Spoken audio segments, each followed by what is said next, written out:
Mes parents ne sont pas venus à mon mariage après m'avoir fait payer leur vol. J'ai payé les vols de mes parents, leur hôtel et même leur tenue pour qu'ils puissent assister à mon mariage. Personne n'est venu. Peut-être la prochaine fois, a plaisanté mon père. On ne pouvait pas rater la lecture de poésie du beau-frère de ta sœur, a ajouté ma mère. Je n'ai pas discuté. J'ai juste fait un peu d'écriture de mon côté, et dès le lendemain matin, il hurlait. On dit que le jour de votre mariage est censé être le plus beau jour de votre vie. Un magnifique tourbillon de fleurs, de rire et d'amour. C'est ce que j'imaginais quand j'ai commencé à organiser le mien. J'ai réservé le lieu assez tôt. J'ai trouvé un petit endroit pas trop cher, mais quand même joli. Un jardin sur le toit, décoré de guirlandes lumineuses. J'ai choisi le menu avec soin, en veillant à ce qu'il y ait des options végétariennes pour ma sœur et du champagne pour ma mère. J'ai même déplacé le mariage plus près de ma ville natale pour que ce soit plus facile pour ma famille de venir. Quand ils ont dit qu'ils n'en avaient pas les moyens, je les ai crus. Bien sûr que je les ai crus. J'ai proposé de les aider. Et quand ils ont encore hésité, j'ai tout pris en charge. Les vols, les chambres d'hôtel, les tenues. J'ai tout payé, même pour le mari de ma sœur, pour qu'elle n'ait pas à voyager seule. Je me suis dit que ça en valait la peine, que la famille est là dans les moments importants. Je n'avais pas encore réalisé que, pour eux, être là, signifiait quelque chose de très différent. Le matin du mariage, j'ai réalisé à quel point nos visions différaient. Je me suis levé tôt. Mon meilleur ami, celui avec qui j'ai grandi, celui avec qui j'échangeais des cartes Pokémon sur le trottoir, m'a envoyé un texto pour me dire que lui et son partenaire avaient bien atterri. Ils avaient réservé leur propre billet, payé leur propre hôtel. Pas de drame, juste heureux d'être là. Pendant ce temps, je n'arrêtais pas de rafraîchir l'application de la compagnie aérienne pour le vol de mes parents. Atterri à l'heure. Bien, me suis-je dit. Ils sont en route. Je me tenais dans la loge, jetant des coups d'œil par la fenêtre toutes les quelques minutes, comme une adolescente nerveuse qui attend son cavalier. L'officiant est passé à 3 heures, avec un sourire doux. Je vérifie juste si nous sommes prêts. J'ai répondu, nous aurions peut-être besoin de quelques minutes de plus. Peut-être qu'ils étaient coincés dans les embouteillages. Peut-être que leur téléphone était à court de batterie. J'ai appelé. Directement sur la messagerie vocale. J'ai rappelé. Pas de réponse. La maquilleuse a terminé ma coiffure. Le photographe prenait de 12 photos de mon bouquet posé près de la fenêtre. J'ai souri pour l'appareil photo, vérifié mon téléphone à nouveau. Toujours rien. À 15h30, mon meilleur ami a frappé doucement et a passé la tête à l'intérieur. Il demande si tu veux commencer. Je l'ai regardé, la gorge serrée. Mon père était censé me conduire à l'hôtel. Il l'avait promis. Attendons encore 5 minutes, ai-je dit, forçant un sourire si large qu'il en était douloureux. Il a hoché la tête, a attendu avec moi, faisant semblant de ne pas voir mes mains trembler. J'ai rappelé. Messagerie vocale. Finalement, à 15h37, mon téléphone a sonné. Le numéro de maman. Je l'ai attrapé si vite que j'ai failli le faire tomber. Oh, salut ma chérie, a gazouillé ma mère. Désolé, on n'a pas pu venir. J'ai cligné des yeux, sans comprendre. Quoi? Qu'est-ce qui s'est passé? Elle a ri comme si j'étais ridicule. Le beau-frère de ta sœur avait une lecture de poésie. C'était important pour lui, et elle ne voulait pas y aller seule. Nous devions la soutenir. Tu sais comment est la famille. Je n'ai rien dit. Elle a comblé le silence avec entrain. Tu comprends, n'est-ce pas? En arrière-plan, j'ai entendu la voix amusée de mon père. Peut-être la prochaine fois. Je suis resté là, dans ma robe de mariée, maquillée, mon bouquet à la main, essayant de comprendre que mes parents avaient choisi une lecture de poésie plutôt que mon mariage. Pas même sa lecture de poésie, mais celle du frère de son mari. Et ils n'avaient même pas pris la peine de me le dire. Ils m'ont juste laissé attendre, laissé paniquer. Ils m'ont laissé penser qu'ils étaient perdus, blessés, ou en route jusqu'au moment où la musique aurait dû commencer. Ils m'ont laissé tout payer. Ils m'ont laissé déplacer tout le mariage pour leur faciliter la tâche, et je n'étais toujours pas assez importante. À 15h45, j'ai rangé mon téléphone, j'ai pris une grande inspiration. Mon meilleur ami était toujours là, debout, silencieux, prêt à me rattraper si je tombais. Voudrais-tu, ai-je commencé, la voix brisée, voudrais-tu me conduire à l'hôtel? Il a souri. Sans hésitation. Bien sûr. Et c'est ainsi que je suis allé, bras dessus, bras dessous, avec le garçon qui construisait des cabanes dans les arbres avec moi dans le jardin, qui a un jour cousu une robe de Barbie avec moi quand ma sœur riait trop fort pour m'aider. La cérémonie s'est déroulée, les vœux ont été prononcés, les alliances échangées. Les gens ont applaudi et acclamé, quelqu'un a pleuré. J'ai souri à travers tout cela, souri jusqu'à ce que mes joues me fassent mal, souri jusqu'à ce que cela ne semble même plus réel. À la réception, j'ai ri aux blagues. J'ai coupé le gâteau. J'ai dansé avec mon nouveau mari sous les guirlandes lumineuses que j'avais moi-même installées. Et à l'intérieur, quelque chose de dur et de froid s'est installé profondément dans ma poitrine. Plus tard dans la nuit, après que tout le monde soit rentré et que la porte de la chambre d'hôtel se soit refermée doucement derrière nous, je me suis dirigé vers le petit bureau près de la fenêtre, je me suis assise et j'ai ouvert mon ordinateur portable. Mon mari a traversé la pièce lentement, toujours dans sa veste de costume. « Tu es sûr de vouloir faire ça ?» a-t-il demandé. J'ai hoché la tête sans le regarder, les doigts déjà en mouvement sur le clavier. Oui. Il a hésité, puis a dit doucement, « Tu sais, une fois que tu l'auras envoyé, il n'y a pas de bouton pour annuler. » J'ai alors levé les yeux vers lui, je l'ai vraiment regardé, et pour la première fois de la journée, j'ai souri d'un vrai sourire. Demain, tout change. J'ai appuyé sur « Envoyer » et je n'ai pas regardé en arrière. On dit que vous n'êtes pas censé penser au passé lors de votre nuit de noces. Vous êtes censé regarder vers l'avenir, les nouveaux départs, les commencements, l'espoir. J'ai essayé. Mais d'une manière ou d'une autre, même en me blottissant contre mon mari sous les lourdes couvertures de l'hôtel, je ne pouvais m'empêcher de penser à ma sœur. Et à toutes les années qui ont mené à cela. Ma sœur avait 3 ans de plus et vivait dans un monde à 3 univers du mien. Elle était le genre de fille vers qui les gens gravitaient au lycée. Celle avec les vêtements de marque, les cheveux brillants, et ce rire sans effort qui vous donnait l'impression que vous deviez être reconnaissant rien que de vous tenir à côté d'elle. Elle n'était pas gentille. Pas avec les gens qui ne correspondaient pas à ses critères. Pas avec les gens comme moi. Je la voyais faire dans les couloirs de l'école. Un petit sourire en coin par-ci, un murmure derrière une main par-là. Parfois, c'était évident. Une fausse toux bruyante quand quelqu'un avec des chaussures de friperie passait. Parfois, c'était si désinvolte, si maîtrisé, qu'on le remarquait à peine. Mais moi, je le remarquais. Je le remarquais quand elle se moquait de moi aussi. Les parents la qualifiaient de « sélective ». Ils disaient qu'elle avait des « standards ». Tu ne peux pas t'attendre à ce qu'elle soit amie avec n'importe qui, m'a dit ma mère un jour où je suis rentré en pleurant après avoir été à nouveau mise à l'écart. Tu dois t'endurcir, a ajouté mon père. Tout le monde n'est pas fait pour être populaire, comme si c'était de ma faute si je ne brillais pas autant qu'elle. Je n'étais pas comme elle. J'avais quelques amis proches, et cela me suffisait. Je n'avais pas besoin des projecteurs. Mon meilleur ami d'enfance habitait à côté. Nous avons passé plus d'après-midi que je ne pourrais en compter à construire des villes en Lego et à inventer des histoires sur des super-héros qui préparaient des cookies au lieu de sauver le monde. Quand nous avions 8 ans, il a fièrement apporté une poupée qu'il avait gagnée à une fête foraine, et nous l'avons appelée Capitaine Paillette. Je trouvais ça la chose la plus drôle du monde. Mes parents, non. Les garçons comme ça finissent souvent par être bizarres, a marmonné mon père un jour, assez fort pour que je l'entende. Pas étonnant qu'il préfère les poupées au football, a ricané ma mère pendant le dîner. Ce n'était pas de la colère, juste du mépris. Désinvolte, comme s'ils commentaient la météo. Ils ne cachaient pas leur déception. Ni quand je choisissais mes amis calmes et excentriques, ni quand je préférais les livres au maquillage, ni quand je restais à la maison à coudre des affiches pour la foire scientifique pendant que ma sœur allait à une autre fête scintillante. À un moment donné, je pense qu'ils ont simplement cessé d'attendre grand-chose de moi et ont commencé à tout attendre d'elle.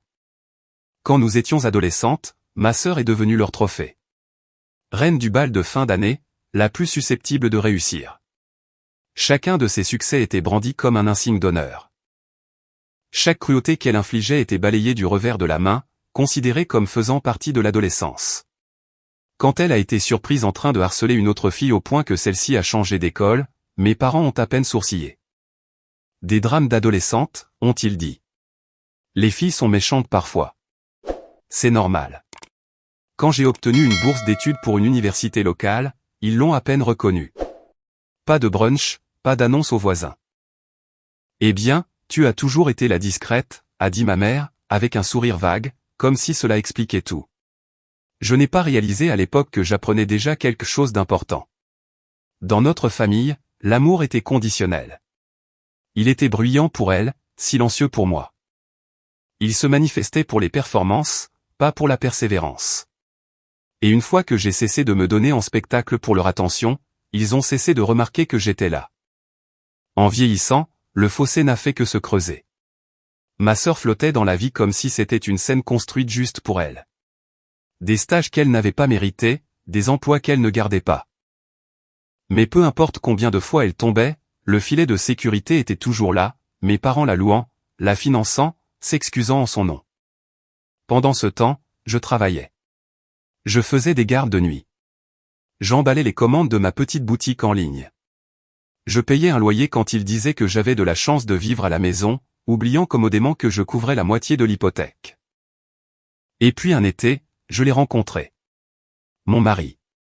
Il avait quelques années de plus, était posé, la première personne depuis longtemps qui ne me regardait pas à travers quand ma sœur était dans la pièce. Il s'intéressait à mon travail, pas au sien. Il écoutait quand je parlais, n'interrompait pas.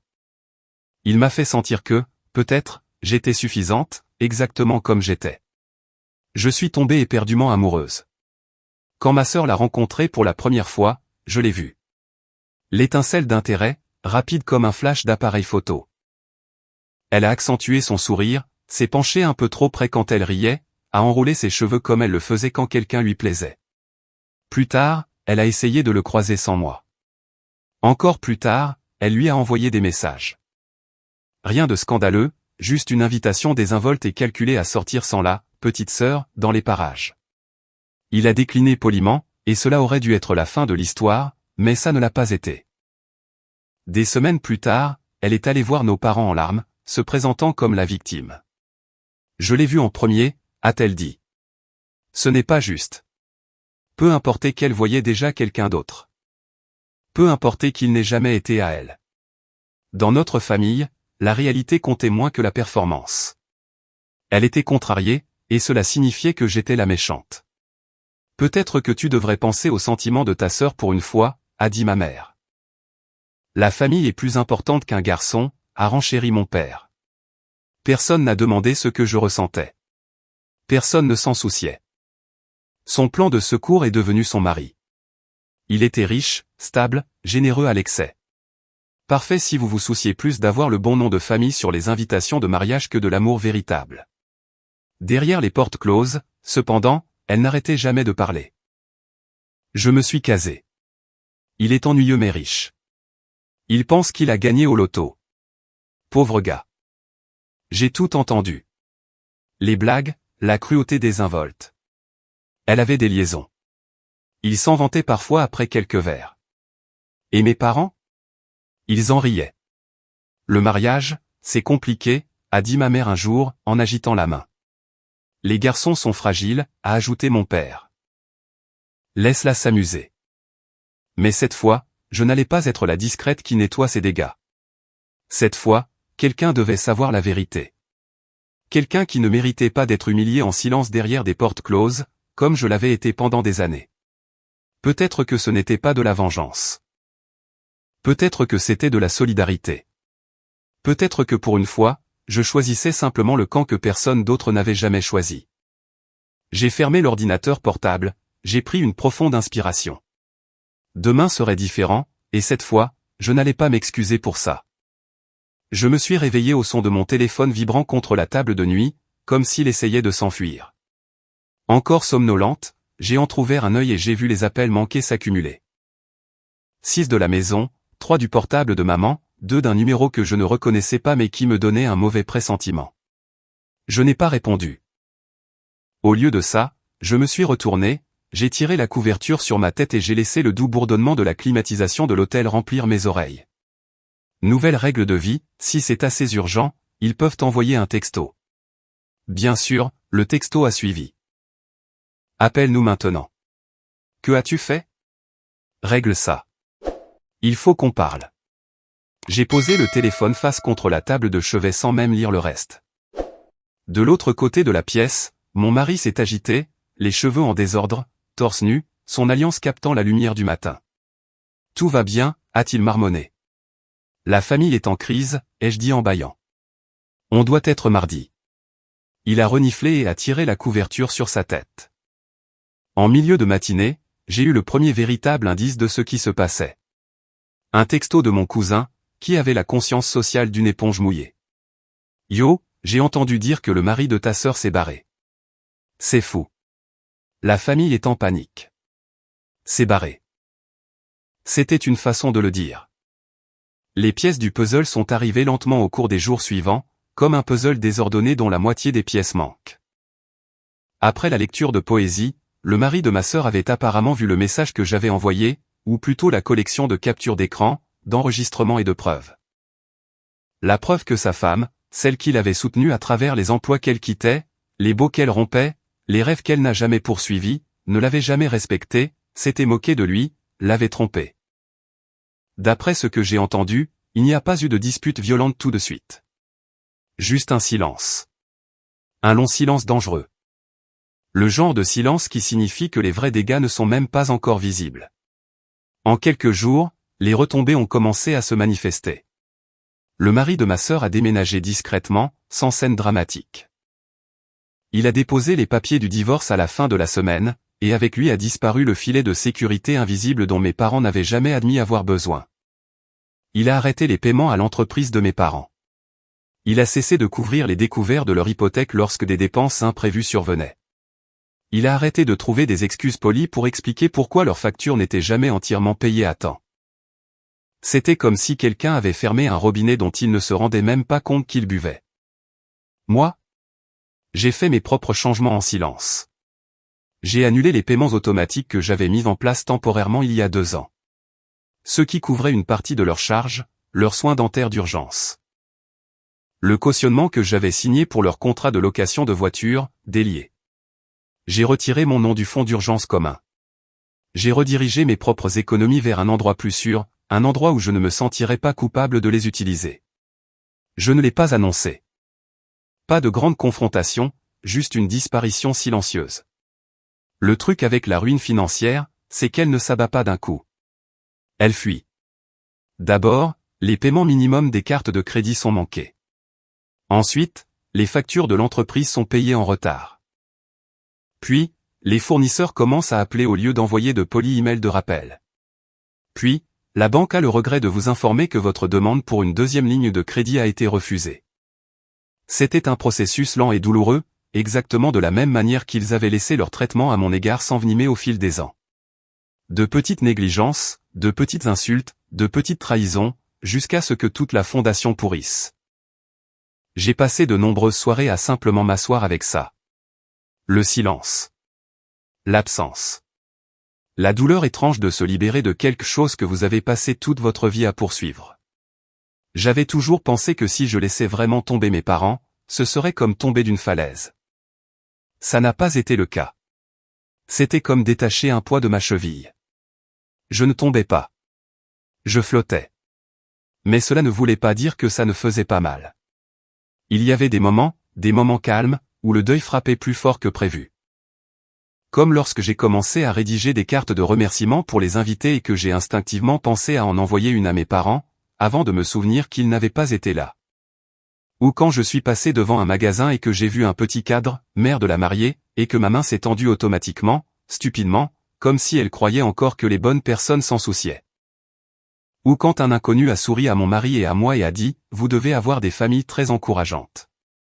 Et j'ai dû rire, parce que la seule chose que ma famille soutenait, c'était leurs propres égos. Il y a une sorte d'humour qui s'installe dans vos os quand vous survivez à des gens comme ça. Pas le genre à éclater de rire. Le genre sec, fatigué, bien sûr qu'ils l'ont fait. Le genre que vous sirotez comme un mauvais café dans un restaurant bon marché à 2 heures du matin, juste content d'être ailleurs. Il y a eu d'autres changements aussi. Des changements silencieux. Environ 2 semaines après le mariage, j'ai découvert que j'étais enceinte. J'ai regardé le test dans la salle de bain exiguë de l'hôtel, le dos pressé contre le mur, mon cœur battant quelque part près de mes oreilles. Ce n'était pas prévu. Pas exactement imprévu non plus, juste plus tôt que nous ne le pensions. Je suis restée assise là pendant un long moment, les paumes à plat contre le carrelage froid, tandis que le monde basculait légèrement autour de moi. Quand je l'ai dit à mon mari, il a juste souri, m'a attiré vers lui et a dit « Nous sommes prêts. Tu es prête. » Et pour la première fois depuis longtemps, je l'ai cru. Je ne l'ai pas dit à mes parents.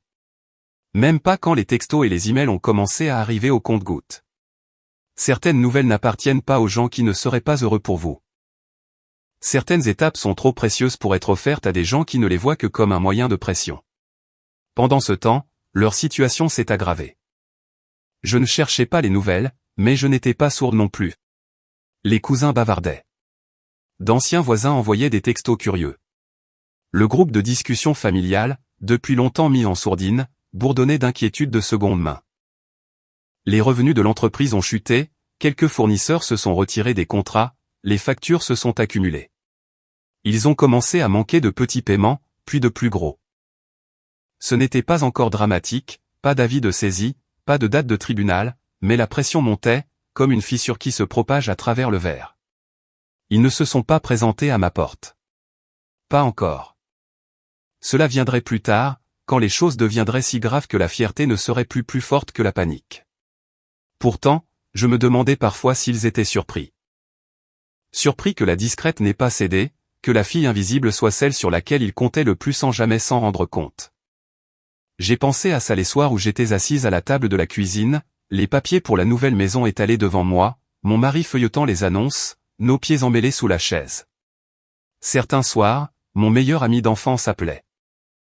Nous parlions du vieux quartier, rions de la fois où nous avions accidentellement inondé son garage en essayant de construire un toboggan aquatique. Nous faisions des plans à moitié sérieux pour voyager une fois que le bébé serait né. Il ne posait pas de questions sur mes parents. Il n'en avait pas besoin. C'était ça, la vraie famille. Il savait quand le silence signifiait la survie. À la fin du 3e mois après le mariage, il était clair que les choses échappaient au contrôle de mes parents. Leur entreprise a affiché une fermeture temporaire pour des rénovations qui, curieusement, ne se sont jamais terminées. Leur maison a été discrètement mise en vente pour des offres préliminaires, masquées en « réduction de la taille pour la retraite ».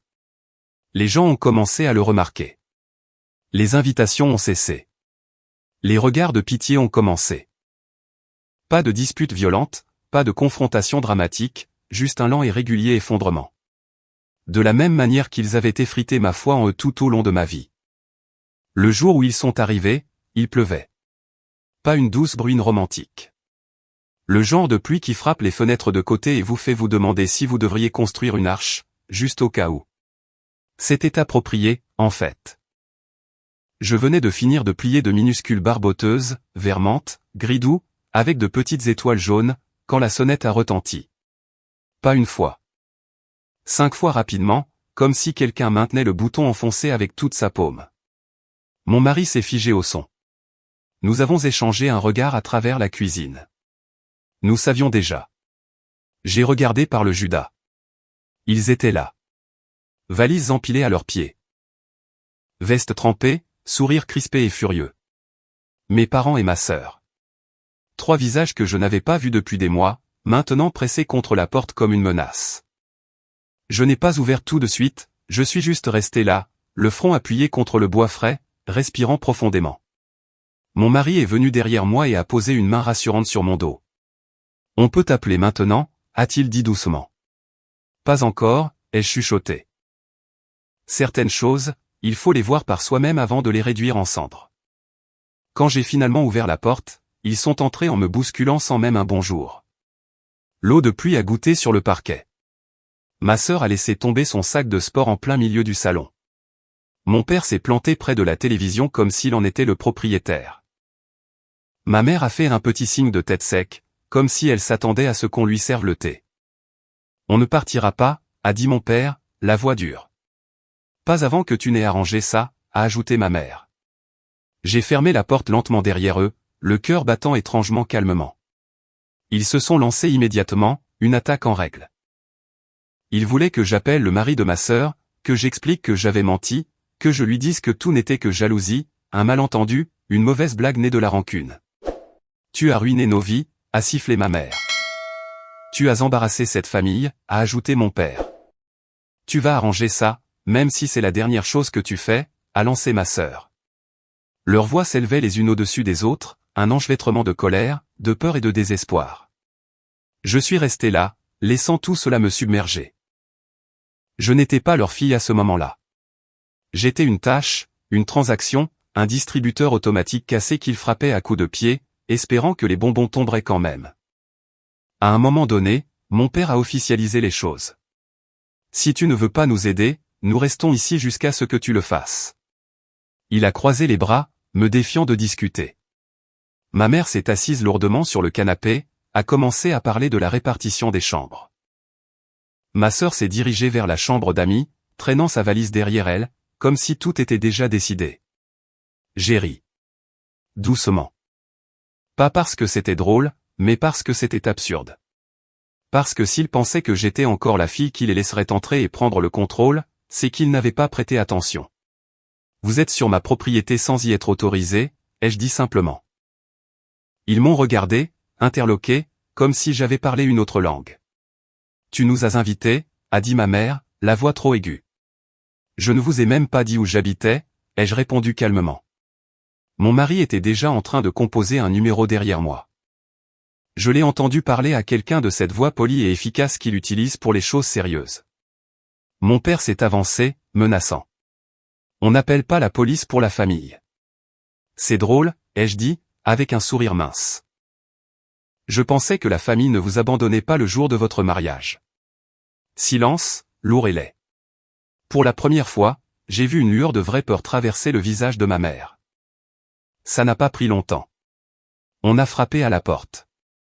2 officiers, professionnels, polis. Je n'ai pas eu grand-chose à dire. J'ai juste montré du doigt, j'ai donné ma carte d'identité, j'ai montré le contrat de location avec mon nom et celui de mon mari uniquement.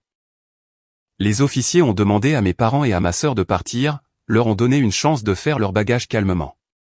Ma sœur a hurlé, bien sûr, a dit que j'étais sans cœur, que je détruisais le peu de famille qu'il me restait. Ma mère a pleuré. Mon père a marmonné des menaces à voix basse. Mais finalement, sous le regard calme de 2 policiers très patients, ils sont partis, traînant leurs sacs trempés sous la pluie. Quand la porte s'est refermée derrière eux, je me suis effondré sur le canapé, soudainement épuisé. Mon mari s'est assis à côté de moi, silencieux, chaleureux. Le bébé a donné un léger coup de pied, comme un rappel. Ça? C'est ça la famille maintenant, pas eux. Plus tard, nous avons déménagé à nouveau, avons trouvé une maison plus loin, plus proche du genre de vie que nous voulions vraiment. Nous n'avons pas envoyé de changement d'adresse.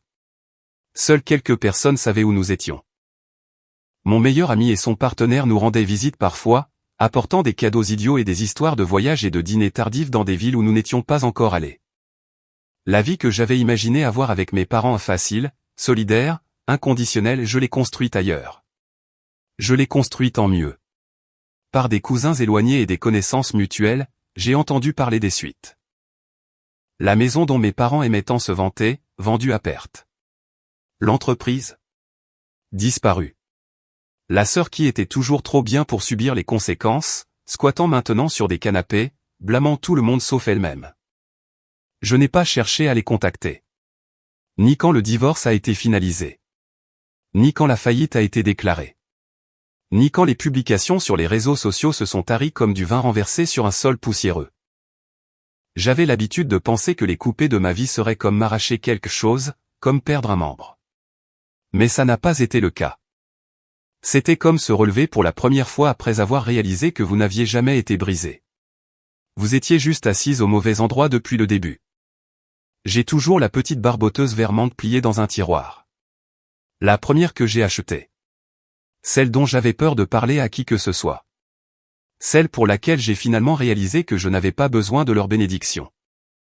Mon bébé ne grandira jamais en pensant que l'amour est quelque chose que l'on doit mériter en étant utile. Elle ne se sentira jamais petite dans sa propre maison. Elle saura ce que la famille signifie vraiment. Et le meilleur dans tout ça? Ils ne connaîtront même jamais son nom. Parfois, je me demande si je suis allé trop loin, si envoyer ce message, les couper de ma vie, appeler la police, si tout cela était vraiment nécessaire. Mais ensuite, je pense à la fille que j'étais, celle qui continuait à pardonner, celle qui continuait à espérer, et je réalise que je ne suis pas allé trop loin. Ils n'ont juste jamais pensé que j'irais où que ce soit. Pourtant, j'aimerais savoir ce que vous en pensez. Ai-je bien agi? Dites-le moi dans les commentaires. Et si vous voulez entendre plus d'histoires comme celle-ci, n'oubliez pas de vous abonner.